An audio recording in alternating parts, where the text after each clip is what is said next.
ఇదే అంశం మీద పాపం ఇప్పుడు భర్త కోల్పోయినటువంటి వాళ్ళ బాధ ఎట్లా ఉంటుందో నిన్న రజనీ సాయిచంద్ గారు ఎందుకంటే సాయిచంద్ అన్న గారు మీరు చూసి ఉంటారు, చాలా ఎమోషనల్ గా మంత్రులు నాయకులు ఒక వితంతువును ఉద్దేశించి ఫేక్ కన్నీరు, సినిమా స్టోరీ లాగా ఉంది, కృత్రిమ కన్నీరు అని లైన్ దాటి మాట్లాడుతున్నారు మీరు. ఒక స్త్రీ తన భర్తను కోల్పోతే సర్వస్వం కోల్పోతుంది, ఈ ప్రపంచమే అంధకారం అవుతుంది. తన భర్తకు మించి తనని గౌరవించే వాళ్ళు ఎవ్వరూ ఉండరు. తన భర్తను తలుచుకొని ఏడవని క్షణం అంటూ ఉండదు.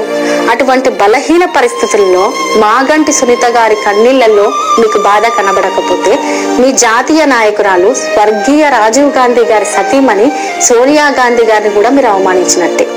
సోనియా గాంధీ గారు కూడా తన భర్త చనిపోయిన తర్వాతనే రాజకీయాల్లోకి వచ్చిన మహిళ కదా. ఆనాడు నిండు సభలో సబితమ్మను మీ ముఖ్యమంత్రి గారు అవమానించి కన్నీరు పెట్టించారు.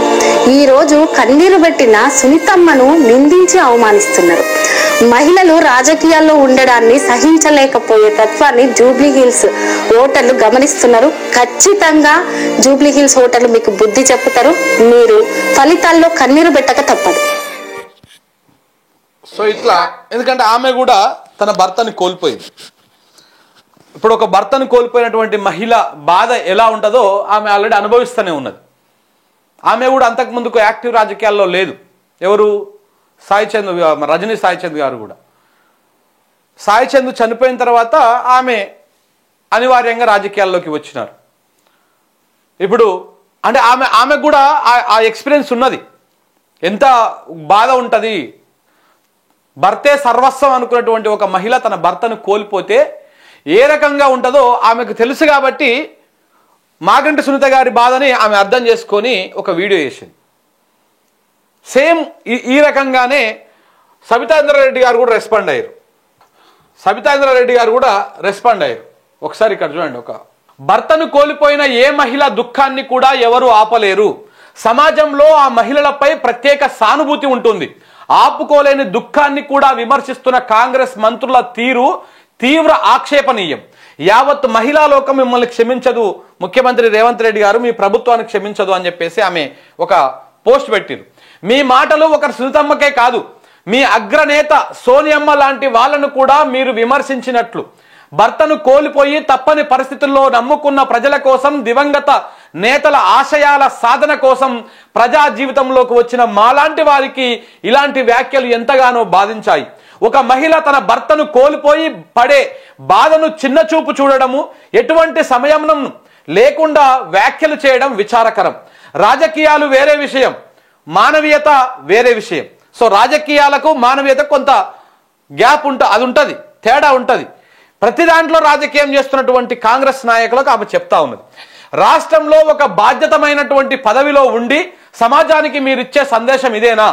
మానవత్వం ఉన్న మనిషిగా తమ బాధ్యతను గుర్తించాలి. ఈ వ్యాఖ్యలు చేసినంత మాత్రాన గెలుపు లభించదు. గెలవకపోతున్నామనే మీ వేదన మాత్రం మీ మాటల్లో చాలా స్పష్టంగా కనబడతా ఉంది.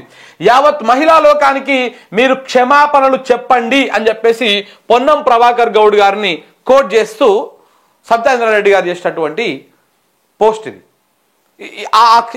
ఈ పోస్ట్లో ఈ ప్రతి అక్షరంలో అర్థం ఉన్నది. మనం దేన్ని కూడా తప్పు పట్టేట్టు లేదు ఆ అక్షరాల్లో. మహిళ తన భర్తను కోల్పోతే ఆ మహిళ దుఃఖాన్ని ఎవరు కూడా ఆపలేరు. ఎంత దగ్గరి వాళ్ళైనా, కడుపులో పుట్టినటువంటి పిల్లలైనా, ఎవరైనా సరే ఆ దుఃఖాన్ని ఆపలేరు. ఎందుకంటే భర్తతోని ఆ భార్యకు ఉన్నటువంటి అటాచ్మెంట్ కానీ, వాళ్ళ లైఫ్ కానీ అదంతా కూడా ఉంటుంది. ఆ భర్త ప్రజాక్షేత్రంలో ఉండుంటే, ఆయన చనిపోతే ఆయన ఆశయాలను కొనసాగించడం కోసం, ఆయన నమ్ముకున్నటువంటి ప్రజలను ముందుకు నడిపించడం కోసం, వాళ్ళ బాబోగులు చూసుకోవడం కోసం వీళ్ళు అనివార్యంగా మేము ప్రజాక్షేత్రంలోకి, ప్రజా జీవితంలోకి వస్తూ ఉంటాము. మమ్మల్ని మీరు ఇలా సునీతమ్మ గారిని అన్నట్టే కాదు, మాలాంటి వారిని, మీ కాంగ్రెస్ పార్టీ అధినేతగా ఉన్నటువంటి సోనియమ్మ లాంటి వారిని కూడా మీరు అన్నట్టే ఒకసారి ఆలోచన చేసుకోండి అని చెప్పేసి సత్యేంద్రారెడ్డి గారు చెప్తున్నటువంటి మాట నిజమే కదా. మరి ఇలా తుమ్మల నాగేశ్వరరావు గారు మాట్లాడిన మాటలైనా, పొన్నం ప్రభాకర్ గౌడ్ మాట్లాడిన మాటలైనా, చోటామోటా కాంగ్రెస్ నాయకులు మాట్లాడిన మాటలైనా ఇవన్నీ కూడా మీ సోనియా గాంధీ గారిని తిట్టినట్టే కదా. ఇవన్నీ కూడా సోనియా గాంధీ గారిని అన్నట్టే కదా. మరి ఆ విషయాలు గుర్తుపెట్టుకోకపోతే ఎట్లా? సో ఇట్లా చెప్పుకుంటూ పోతే చాలా ఉన్నది. ఇవన్నీ కూడా మరి ముఖ్యమంత్రి గారు కొంత ఇనిషియేటివ్ తీసుకొని ఎందుకు మాట్లాడుతున్నారు పిచ్చి పిచ్చిగా, ఈ మాటలన్నీ బంద్ పెట్టండి అని చెప్పేసి వీళ్ళకి కొంత అది చెప్తే అప్పటికన్నా మరి అర్థమవుతుందేమో పొన్నం ప్రభాకర్ గౌడ్కి, తుమ్మల నాగేశ్వరరావు గారికి, మిగతా కాంగ్రెస్ నాయకులకు. ఇప్పుడు ఇదే సింపతి, ఇట్లా మాట్లాడడమే సింపతి అయితే మరి సీతక్క ఉన్నది, సీతక్క మూటలు పట్టుకొని పోతుంది. ప్రతి దగ్గర ఎక్కడ పోయినా కానీ నేను గిరిజన ఆడబిడ్డని కాబట్టి నన్ను ఈ రకంగా కార్నర్ చేస్తున్నారు అంటది. మరి అది కూడా సింపతేనా? అట్లా ఆమె మాట్లాడినవి కూడా సింపతేనా? ఇట్లా చాలా ఉంటాయి, చాలా అంశాలు ఉంటాయి. అనవసరంగా వీళ్ళు ఇంకా దీన్ని పెద్దగా చేసుకునేటువంటి ప్రయత్నం చేస్తున్నారు తప్ప ఈయననే కాదు, ఇక కాంగ్రెస్ అభ్యర్థి కూడా మాట్లాడాడు.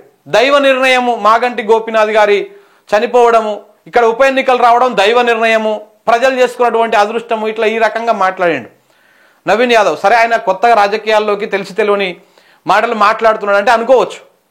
అసలు అట్లా మాట్లాడకూడదు. ఇలా ఏం చిన్నపిల్లడు ఏం కాదు కదా, రాజకీయం తెలిసినోడు ఎట్లా మాట్లాడాలి, ఎట్లా మాట్లాడకూడదు కొంత అవగాహన ఉండాలి.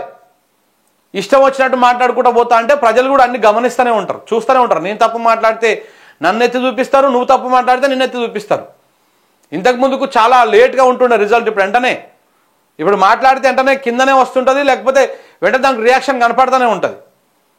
సో కాబట్టి ఆయన అభ్యర్థి మాట్లాడినటువంటి మాటలు కూడా అభ్యంతరకరంగానే ఉన్నాయి. ఆయన కూడా ఆచితూచి కొంచెం వ్యవహరిస్తే బెటర్. మహిళ పట్ల మీకు ఎవరైనా సరే పోటీ చేస్తున్నప్పుడు నీ ప్రత్యర్థి లెక్కనే ఫీల్ అవ్వ అంతే. అంతేగాని మాగంటి గోపీనాథ్ గారు చావును కూడా మీరు రాజకీయం చేస్తే అది ఇది తెలంగాణ సమాజమే కాదు, మన దేశంలోనే ఇలాంటి ఒక ఎమోషన్ అనేది ప్రజలకు చాలా అదవుతుంది. ఆ ఎమోషన్తో ఆడుకుంటే ఆగమైపోతారు, ఎవరు ఏం చేయలేరు దానికి. సో కాబట్టి ఈ ప్రయత్నాలు చేయకూడదు.